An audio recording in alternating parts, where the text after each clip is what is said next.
연비가 아예 표시가 안 돼. 연비가 아예 그 수치 계산할 수 있는 수치를 넘어섰나 봐.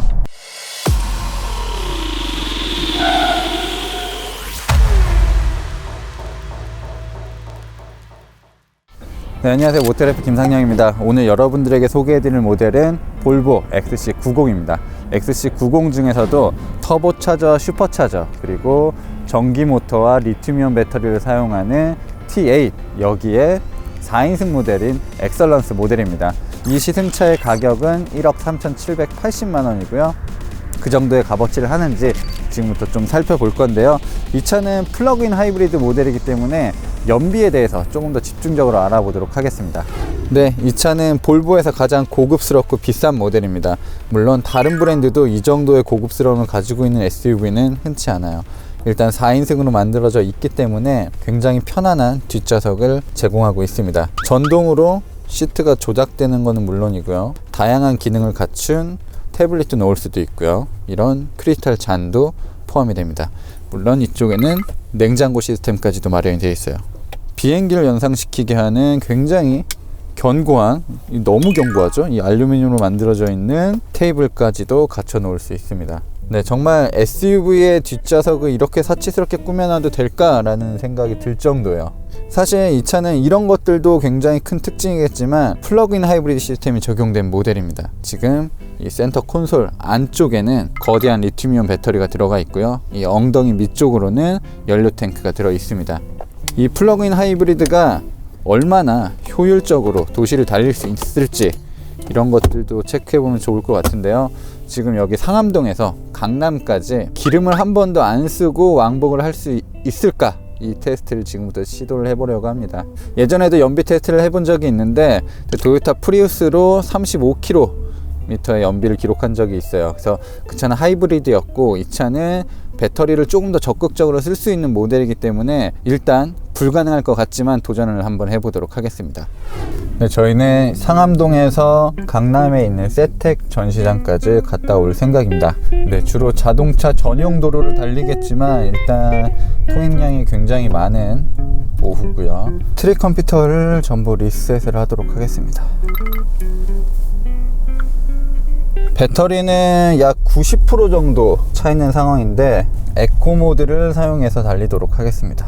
네, 일단 우리나라에서 인정받은 수치는 100% 배터리가 채워져 있을 때 30km를 갈 수 있다고 합니다. 네, 일단 계기판에부터 35km라고 적혀져 있죠.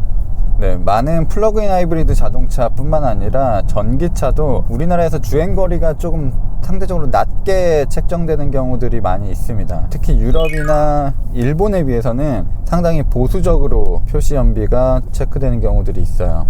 네, 일단 우리나라에서는 최대 주행거리가 30km라고 하지만 실제로는 더 달릴 수 있을 거라고 생각이 됩니다. 그래서 세텍까지 왕복하는 거리가 한 40km가 넘는데 그 거리 동안 운이 좋다면 우리가 플러그인 하이브리드를 얘기할 때 출근할 때는 기름 한 방울도 안 쓰고 돌아올 때 기름을 조금 쓰면서 돌아온다 이런 식으로 얘기를 하잖아요. 그런 이상적인 자동차가 될 수도 있을 것 같습니다. 일단은 지금은 엔진을 한 번도 쓰지 않고 있어요. 그 트릭 컴퓨터에는 이 40이 맥시멈인 것 같아요. 계기판에 있는 트릭 컴퓨터는 리터당 142km가 나오네요. 정말 현실적인 수치죠. 네, 플러그인 하이브리드는 일단 이름에서 알 수 있듯이 플러그인 코드를 꼽을 수 있는 하이브리드예요. 네, 기본적인 하이브리드에 비해서 배터리 용량도 크고 전기 모터의 파워도 셉니다. 배터리 용량이 크기 때문에 별도로 외부 전원을 이용해서 충전도 가능한 거고요. 그만큼 전기를 쓸 수 있는 폭이 넓다는 얘기예요. 일반적인 하이브리드도 이제는 굉장히 발전을 했기 때문에 EV 모드로 갈 수 있는 거리도 많고 속도도 높아졌어요. 하지만 분명히 아직까지는 정말 미세하게 가속 페달을 조작하지 않는 이상은 어느 정도 속도를 높이면 자동으로 엔진이 돌기 시작합니다. 플러그인 하이브리드는 훨씬 더 여유로워요. 지금 엄청나게 컨트롤을 하고 있는 상황도 아닌데 엔진이 돌지 않습니다. 그리고 속도도 이런 시내에서는 그 제한 속도까지 충분히 커버가 가능합니다. 근데 대다수의 브랜드들은 배터리를 뒷좌석 엉덩이 받침 밑쪽에 두거나 트렁크 쪽에 두는 경우가 많습니다. 근데 볼보 같은 경우는 이 센터 터널에 거대한 리튬이온 배터리가 들어가 있어요. 네, 신형 XC90의 기반이 되는 SPA 플랫폼에서는 극단적으로 50대 50의 무게 배분을 맞추는 거에 초점을 두진 않았다고 합니다. 네, 볼보는 앞에 엔진이 달려있고 앞바퀴를 주로 굴리는 자동차예요. 어쩔 수 없이 앞이 조금 무겁습니다. 네, 이 차 같은 경우는 배터리가 차체 중앙에 놓였고요. 전기 모터가 뒷차축 위에 놓여져 있습니다. 그래서 이 센터 터널에 배터리를 놓았을 때 조금 더 이상적인 무게 배분이 이루어지고 운동 성능이나 승차감 이런 부분에도 영향을 줄 수 있었다고 합니다. 자, 그럼 많은 분들이 궁금해 하시는 것들, 오해하고 있는 것들 중에 하나가 배터리를 별도로 충전해 줘야 된다 라는 생각을 가지고 계시더라고요. 근데 플러그인 하이브리드도 기본적으로 플러그인을 할 수 있는 시스템이지만 그걸 안 해도 상관없습니다. 기본적으로 자동차는 브레이크 시스템이나 엔진 이런 데서 버려지는 열 에너지들이 많이 있습니다. 그런 것들을 에너지 회생 제동으로 꾸준하게 배터리를 충전을 할 수도 있고요. 굴러가는 바퀴의 힘을 배터리로 옮겨줄 수도 있습니다. 그래서 지금은 완벽하게 전기차 모드로 달리고 있는 상황이에요. 엔진을 켜지 않고 전기차 모드로 달리고 있는 상황인데도 이때도 충전과 방전이 주기적으로 일어납니다. 제가 가속 페달에서 발을 떼게 되면 자동적으로 바퀴가 돌면서 배터리를 충전해요. 그러니까 이론상으로는 30km를 갈 수 있다고 하지만 가는 도중에 충전을 다시 한번 하기 때문에 어떻게 보면 조금 더 거리를 늘릴 수도 있는 거죠. 그리고 볼보 플러그인 하이브리드 같은 경우는 일단 배터리가 방전이 안 되게끔 막아놓는 기능까지도 있다고 해요. 배터리 잔량이 굉장히 적어지게 되는 상황이면 강제로 엔진을 돌려서 배터리를 조금씩 충전하는, 그래서 언제나 배터리를 통한 전기모터 구동이 가능하게끔 만들어 놨다고 해요. 배터리가 출발할 때 90% 정도에서 한 70% 정도로 떨어졌습니다.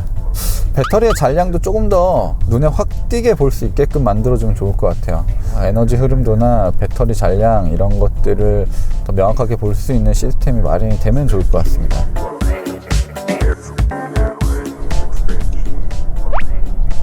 연비가 아예 표시가 안 돼. 연비가 아예 그 수치 계산할 수 있는 수치를 넘어섰나봐. 연비가 안 나올 것 같은데. 리터당 1000km를 유지를 했었는데 그걸 넘어가 버린 것 같은 느낌이에요. 연비가 이제 안드로메다로 간 거죠. 어쨌든 돌아올 때는 결국에는 엔진을 돌려야 될 것 같습니다. 그 보호 시스템이 언제 작동해서 엔진을 작동시킬지는 모르겠는데 올 때는 기름을 조금 써야 될 것 같아요.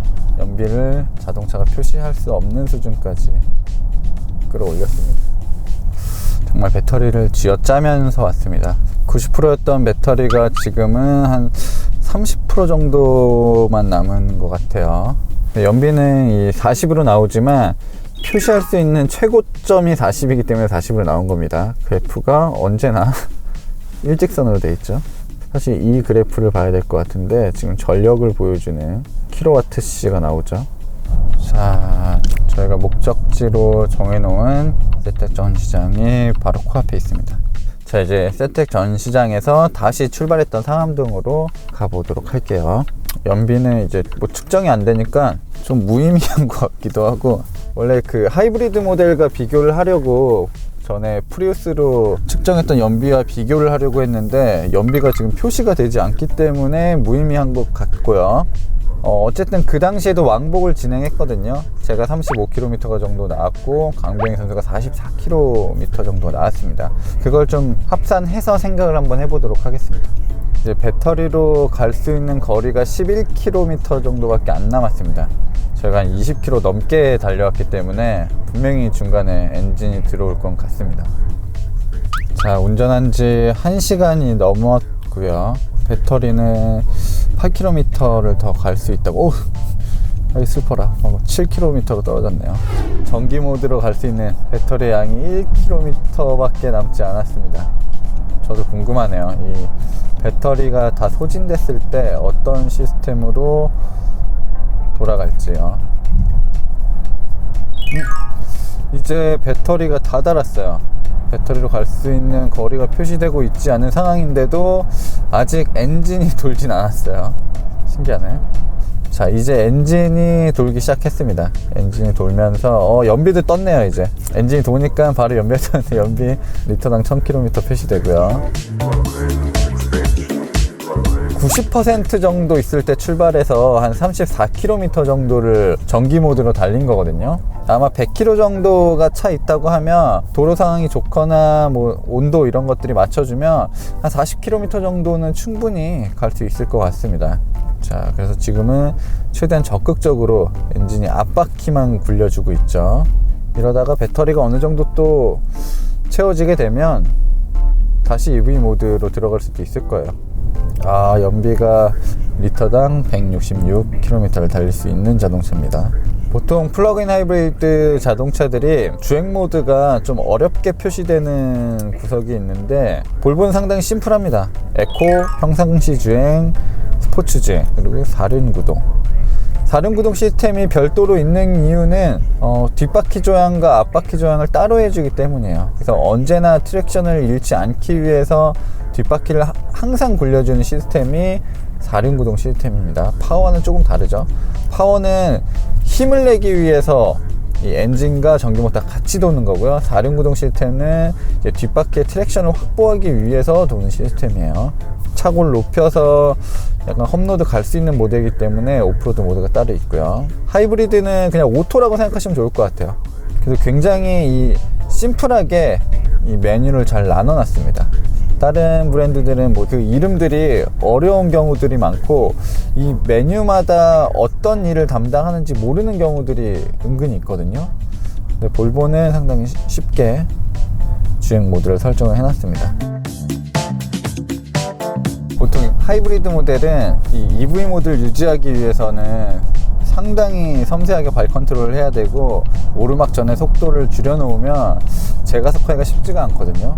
근데 플러그인 하이브리드는 상당히 자유롭게 가속을 할 수도 있고 기본적으로 전기 모터의 힘도 좋습니다.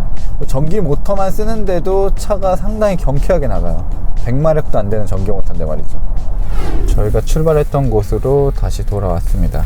총 주행거리는 49.5km였고요. 주행시간은 1시간 37분 소요됐습니다. 대치동까지 갈 때는 기름을 한 방울도 쓰지 않았습니다. 전기 모드로만 달리다가 돌아오는 길 중간부터는 배터리가 다 소진이 됐고 배터리가 소진이 되니까 곧바로 엔진이 돌면서 배터리를 충전을 해줬습니다. 충전을 하기도 하고 앞바퀴를 굴리면서 좀 더 원활하게 주행을 할 수 있게끔 해줬고요. 그래서 트릭 컴퓨터의 연비는 최종적으로 계기판은 이제 40km/L가 찍혔네요. 굉장히 의미 있는 기록은 아니라고 생각할 수 있습니다. 플러그인 하이브리드라면 누구나 이런 식으로 달릴 수 있어요. 이게 지속되느냐가 중요하겠죠. 가정집에서 난 단독으로 220V를 꽂을 수 있는 환경이 된다. 그리고 난 주변에 회사 근처에 완속 충전기에다 충전할 수 있는 상황이 된다고 하시는 분이라면 기름을 정말 한 몇 방울 쓰면서 출퇴근을 할 수 있는 자동차가 바로 플러그인 하이브리드가 아닐까라는 생각이 듭니다. 뭐 전기차의 용도로 이런 시내에서 달릴 수도 있고 전기차가 하지 못하는 장거리 주행도 충분히 가능하기 때문에 어쨌든 하이브리드와는 이름은 많이 비슷하지만 완전히 다른 성격을 가지고 있고요. 전기차 쪽에 조금 더 가깝지만 지금 시대에서 일상생활을 영위하는 데는 일단은 플러그인 하이브리드가 최고인 것 같습니다. 네, 어쨌든 지금 우리나라에서 여러 수입 브랜드들이 플러그인 하이브리드를 내놓고 있는 상황이기 때문에 이런 플러그인 하이브리드의 장점, 특성들을 좀 명확하게 아시고 나의 환경을 알고 계신다면 정말 유용하게 쓸 수 있는 자동차가 될 것 같습니다. 이렇게 좀 쓸데없게 보일 수도 있겠지만 이런 연비 테스트는 앞으로도 계속 진행할 예정이고요. 그냥 일반적인 자동차도 저희가 언제나 같은 루트로 비슷한 시간대에 왔다 갔다 하면서 연비를 측정해 보도록 하겠습니다. 전 지금까지 모터그래프 김상영이었습니다.